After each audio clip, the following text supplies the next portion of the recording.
Hello, everyone. Welcome back. We're at the Pulse Conference 2022 here in San Francisco, and I have one of the presenters with me, and Sri Ganesan, the founder of Rocket Lane, to interview. Erika, thank you so much for joining us. Tell us a little bit about yourself and what was your session about. Hey, cool. Thanks for having me. I'm Erika Tornice. I am the VP of Revenue at RD Station. It's a Brazilian-based software company, and we have marketing automation and CRM. That's so cool. You know, Erika, not a lot of people know, but actually there's in the top 200 for 2022 that was published by Success Hacker, there's about 13 thought leaders from Brazil alone. What is it like to do customer success in Brazil?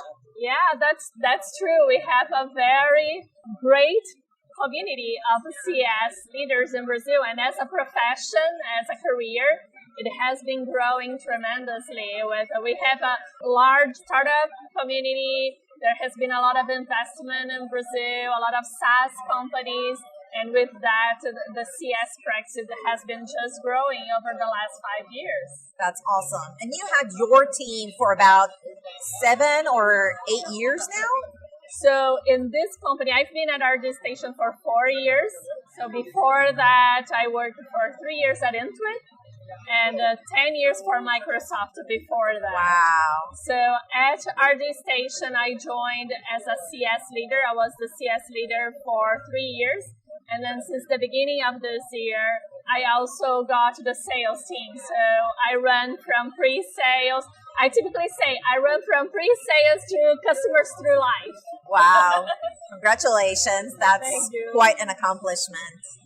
I'm curious, what has the shift been like for you from managing post-sale to pre and post? What's changed in your mindset towards customers? It's been crazy. I have to say in the beginning, it's a little bit of that feeling that all of a sudden I became the rock and the glass. But it's also been a lot of fun. Talking to both teams, understanding where the opportunities are to build stronger connections, remove the wall step by step, brick by brick. But there has been already a lot of great connection. And I say my goal is to build one revenue team that we all are there to support the small business ecosystem in Brazil and help them grow and have more healthy businesses. And that's the job of everybody in my organization, from the pre-sales until the sales managers. What was the team like when you just joined, and what is it now? So when I joined, I had a team of 60 people. Wow. And now I have 250 people organization. That's a lot. What was the main journey? What do you think is the main transformation that you focused on in terms of state of maturity or focus for the team? Yeah, actually, that was my talk. What I talked about today in my session here at Pulse. So our journey started getting consistency on setting our defense. Against churn? Yeah, against churn, exactly. So understanding our customer, getting a lot of knowledge from customer interactions, and then with that knowledge, building intentional journeys. So to impact adoption that has the stronger correlation with first-year retention.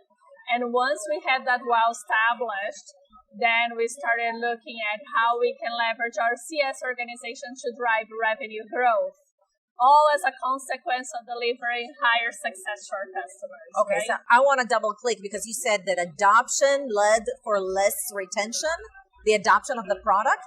Yes. What kind of results did you see?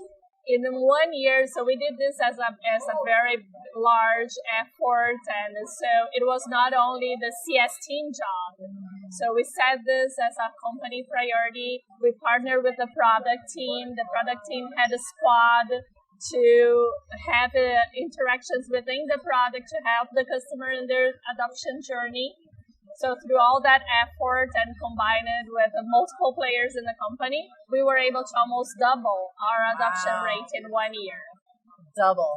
Amazing. Do you want to ask her, did you change anything in the onboarding process? Since we do stand here at the Rocket Lane booth, and this video is sponsored by Rocket Lane, the #1 customer onboarding software. So where did you start improving adoption? Oh, well, first collecting a lot of data to build those correlations.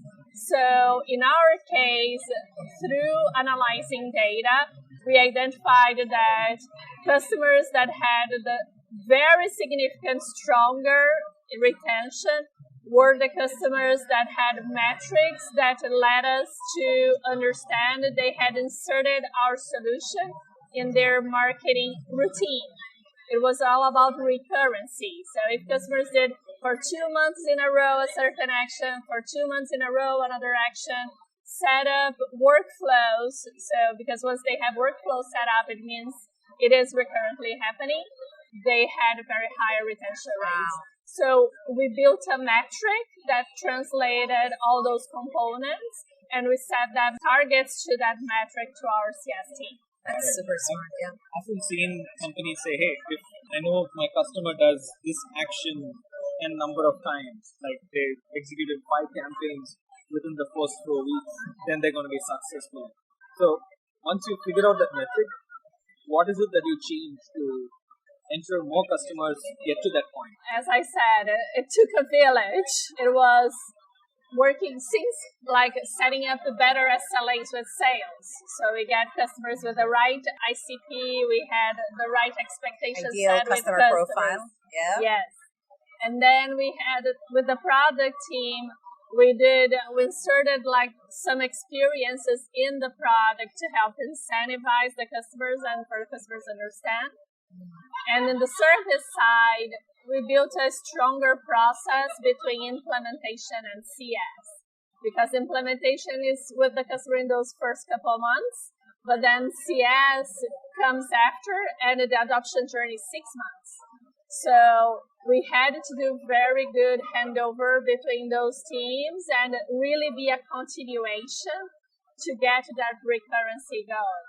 And set up, another thing we learned is that all customers are different, right? So depending on maturity of customers, they needed a different number of touches in that period. So we set up like leading indicators to our adoption metric. So customers that were healthy in the leading indicator, we would continue more with the tech touch and webinars to keep them engaged. And we would focus our CSMs in those that needed more hand-holding to get through the phase. So once you're done with doubling down on adoption and your retention doubled up, what was your next goal? So the next goal is to have a higher impact on revenue growth. Which means cross-sell, upsell, of course. Upsell, upgrades. So our solution has multiple plans. And according to customer usage, they move up the ladder in the plans. So have intentional effort on CS team to impact upgrades, to have good renewal negotiations. So if the customer has a discount, they're able to remove that discount during renewal and get the revenue growing, and then get to cross-selling. But the cross-selling journey for us has been the CSM has the role of identifying opportunities, but very much in a solution selling mode. So like it is success to the customer if he has marketing and sales connected. In our case, that we are a marketing and CRM solution. So understand where the customer is in the journey and create that opportunity so our sales team can do their job as closers and close the deals, and we increase our multi-product customer base. So I bet that motion was fairly successful. If you had to pin one thing, if I were your best friend, I wanted to do the same thing, what would be the one thing you would tell me, Reed, you got to do this? Is it training your employees, creating talk tracks? What's your secret sauce? You got it. It's enablement. You needed to build confidence in your team. That was one of the top questions I got in my session today. It was about resistance from the CS team. And I said, what we learned is that they're not resistant necessarily to pitch. That is not the root cause of their resistance. The root cause is that they don't feel confident enough, because they've been supporting customers to adopt. to increase usage in this one solution. And they don't feel confident talking about another solution and how those things bring together. And what if the customer asks a question they're not ready to answer? So building that confidence in the team is key for success and doesn't happen overnight. It's been a journey to us. Right. Yeah, it makes a lot of sense that team confidence, helping them overcome the challenges. I think people are used to playing defense a lot, so it needs emotion to help them build that confidence. Yeah. I told also this year is all about sports. So I say, and in Brazil we are crazy about soccer. Yeah. So what I said is that if you have a team that is an awesome team on offense and your defense is not well set up, you're going to lose your game. Right. Because you're going to score some goals, but the other team is probably going to score much more. So you need to get your defense in place so then you can win with your offense. Brilliant topic. Thank you so much for sharing like this tidbit with anybody that missed Pulse. We had some really awesome sessions today. I'm glad we got some of your time. I'm so happy you were able to make it in person. This was absolutely wonderful to meet you, and I'm so happy. Human first, right? Yes. So it's all about human connection. Human connections, and getting a representation from Brazil is amazing. So thank you for making that trip. Oh, thank you. It's been great. Thank you.